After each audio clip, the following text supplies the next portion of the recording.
artists are eccentric. Eccentricity is my drink. Eccentricity is my poison. Eccentricity is the curse. Eccentricity is an ointment for us all.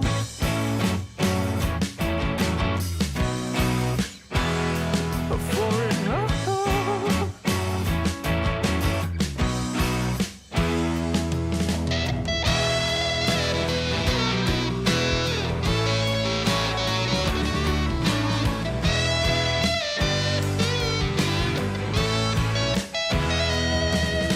I love and hate it all, 'cause it's all gonna fall.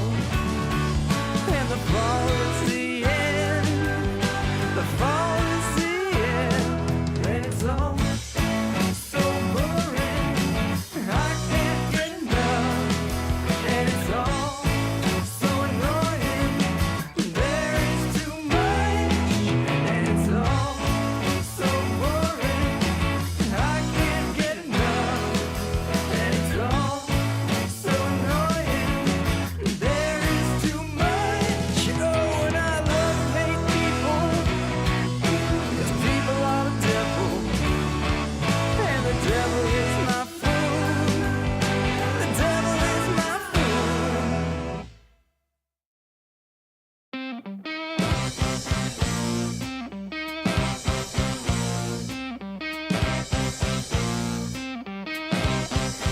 There's nothing right that I can do. Love is blind, but I'm just blue. It's such a dangerous game to play. It's no charades and I've nothing to say. And I know that I'm just no good when it comes to these things. And I'm so annoyed, and I'm paranoid, almost overjoyed. Just managed to avoid it's you. I want it oh so bad, but I'm just not your ad.